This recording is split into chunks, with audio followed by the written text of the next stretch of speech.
लगाए रखना।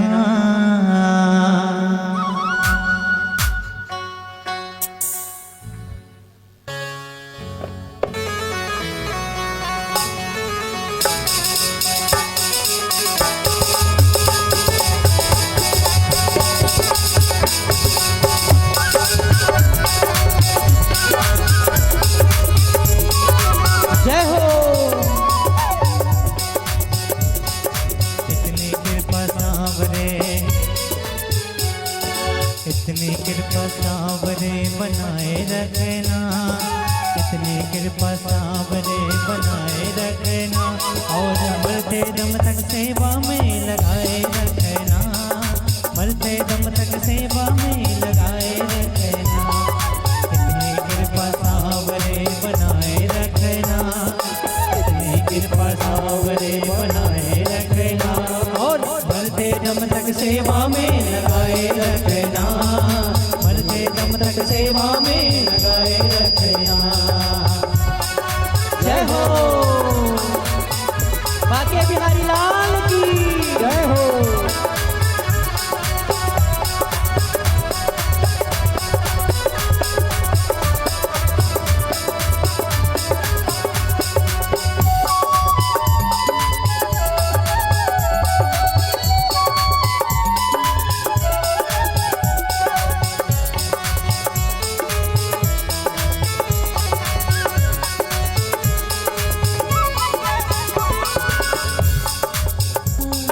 तू मेरा मैं तेरा बाबा तू राजी मैं राजी। तू मेरा मैं तेरा बाबा तू राजी मैं राजी। तेरे नाम लिख दी मैंने इस जीवन की बाजी। तेरे नाम लिख दी मैंने इस जीवन की बाजी। और राज तुम्हारे हाथ है। राज तुम्हारे हाथ है बचाए रखना।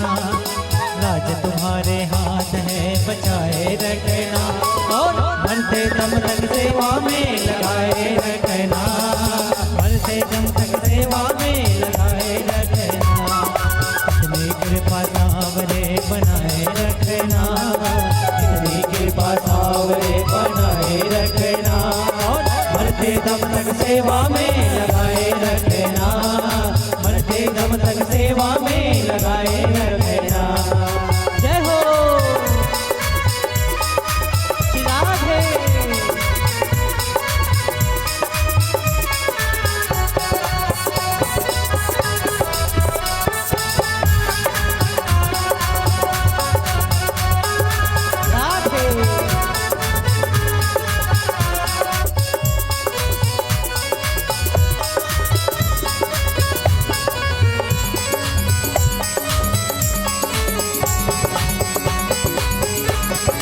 जय हो।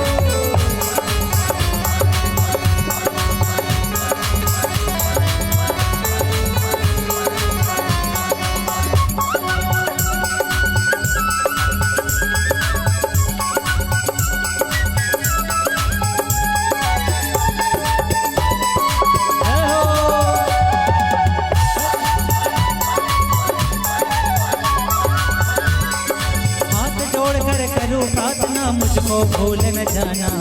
हाथ जोड़ कर करूँ प्रार्थना मुझको भूल न जाना। तेरे दर पर लगा रहे बस मेरा आना जाना। तेरे दर पर लगा रहे बस मेरा आना जाना। हाथ जोड़ कर करूँ प्रार्थना मुझको भूल न जाना।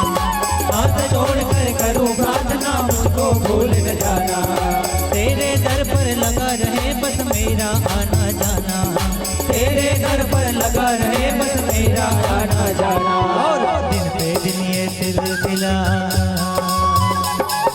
दिन पे दिन ये सिलसिला बनाए रखना। दिन पे दिन ये सिलसिला बनाए रखना और मरते दम तक सेवा में लगाए रखना। मरते दम तक सेवा में लगाए रखना। मरते दम तक सेवा में लगाए रखना। मरते दम तक सेवा में लगाए रखना। इतनी कृपा सांवरे बनाए रखना। इतनी कृपा सांवरे बनाए रखना और मरते दम तक सेवा में लगाए रखना। मरते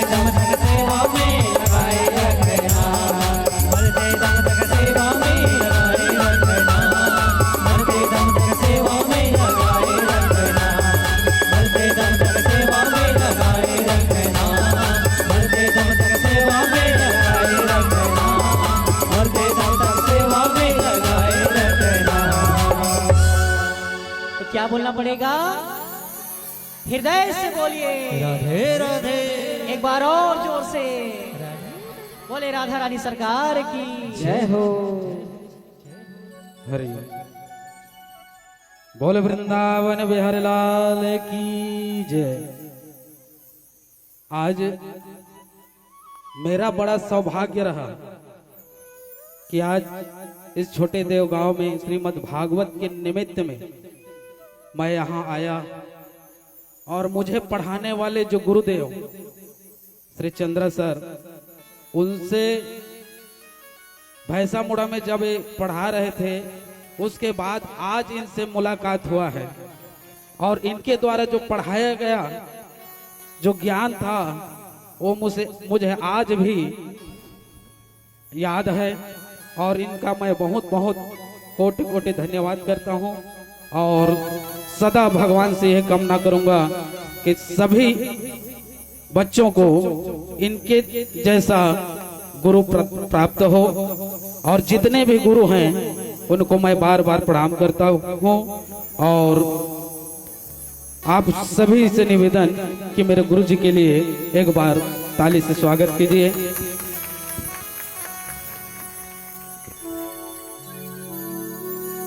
चिंता होती है मेरे घर में 2 बेटे नालायक हैं, वो मेरे व्यापार का भट्ठा बैठा देंगे, तो मेरे को मेरे व्यापार की चिंता है। तो ऐसी कथा सुनने में भी क्या लाभ। तो काम जितने भी है संसार के जो गृहस्थी जो में जो लगा रहा है उन सबको छोड़ करके कथा सुनने, तब कथा सुनने का फल है। और यहाँ बैठ करके कब महाराज की कथा बंद होए तो कब घर जाएंगे, कहाँ घर के काम ना करेंगे। तो ये सब भावनाओं से कथा का सार चला जाता है। तो नारद जी आए और उनको ब्रह्म ज्ञान का उपदेश किया। संन्यास लेना चाहते थे कौन? महाराज प्रियव्रत। तो सोचने लगे यदि ये भी संन्यास ले लेंगे तो संसार आगे कैसे चलेगा। ब्रह्मा जी आए। अब ब्रह्मा जी ने नारद जी के साथ में थे वहीं पर समझाया, देखो प्रियव्रत घर में रह करके भी भगवान की भक्ति की जा सकती। एक बात आपको बता रहा हूं, ध्यान सुनिए। भगवान जितना सन्यासी के भक्ति से प्रसन्न नहीं होते उससे कहीं ज्यादा गृहस्थ भक्त के भक्ति से प्रसन्न होते। क्यों? अब सन्यासी है, सब कुछ छोड़ के निकल गया तो उसका एक ही काम रहा, राम राम करना। और गृहस्थ बेचारा घर का भी काम करता है, दिन भर मेहनत करता है और राम राम भी करता है। तो भगवान किसको ज्यादा कठिन काम किसका है बताओ? सन्यासी का है कि गृहस्थी का है? गृहस्थी का है ना। तो जिसके काम में ज्यादा मेहनत होता है उसी को भगवान उसके भक्ति से ज्यादा प्रसन्न होते हैं। इसीलिए भगवान कहते हैं सन्यासी वन्यासी को मैं नहीं देखता, मुझे पसंद नहीं है, मैं अपने गृहस्थ भक्तों को देखता हूँ। क्यों? संसार भर के काम को करते हैं बेचारे, पर मेरे नाम को नहीं त्यागते, मेरे नाम को नहीं भूलते। एक मछुआरा था, एक किसान था बेचारा, दिन भर काम करता था, हे राम कह करके खाना खाने भोजन करने बैठता था। हे राम कह करके फिर से अपना नांगर इत्यादि जो भी होता था, हल चलाने का काम ये सब करता था। तो नारद जी नारायण नारायण कहते कहाँ पहुंचे? वैकुंठ धाम। भगवान ने देखा तक भी नहीं नारद के तरफ। तो पूछा, प्रभु आप मेरी तरफ देख भी नहीं रहे, मैं तो आपका नाम 24 घंटे जपते रहता हूँ। कहा कि देखो मैं अपने भक्त के ध्यान में खोया हुआ था, तो मेरे से भी बड़ा भक्त है क्या? मेरे आने पर उनकी मेरा अपेक्षा कर रहे हैं, आप उपेक्षा कर रहे हैं इस प्रकार से। तो देखो नारद दिन भर बेचारा काम करता है, फिर भी मेरे नाम को एक बार राम कृष्ण कह देता है, इसी से बेचारा उसका रोजी रोटी चल रहा है, फिर भी मेरे नाम को नहीं बोलता। ऐसा ऐसा करो, तुम क्या उसे श्रेष्ठ हो? श्रेष्ठ साबित होके बताओ, करके दिखाओ। एक अमृत कलश दिया और अमृत कलश एक बूंद भी नहीं गिरना चाहिए कहीं पर। ठीक है, अब पूरे ब्रह्मांड को भ्रमण के लिए भेज दिया। अब नारद जी का कहाँ का नारायण नारायण, उनका पूरा ध्यान तो उस अमृत बिंदु के ना टपकने पर था।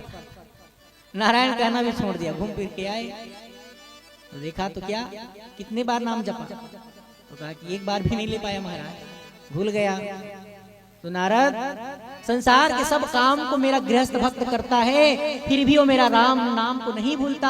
हे राम 1 2 3 4 5 बार भी बोलता है, कम से कम बोलता तो है, और तुम तो वो भी भूल गए।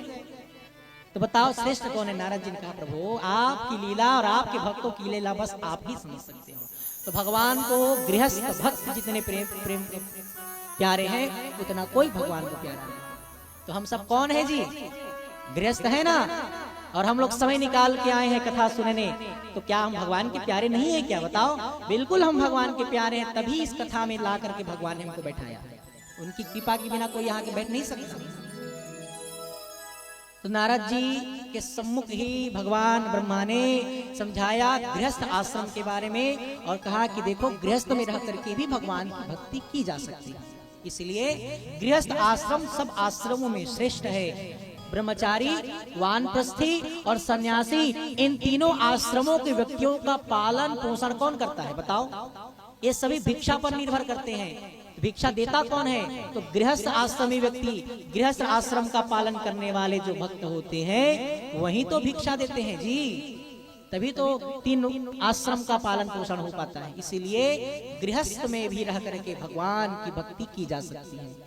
प्रिय व्रत का अवतार इसीलिए हुआ कि भक्ति को समझाने के लिए। कहीं वन में जाने की आवश्यकता नहीं, कहीं तीर्थों में जा करके सब कुछ छोड़ देने की आवश्यकता नहीं। बस घर में रहो, घर में बैठो और भगवान की पूजा करो।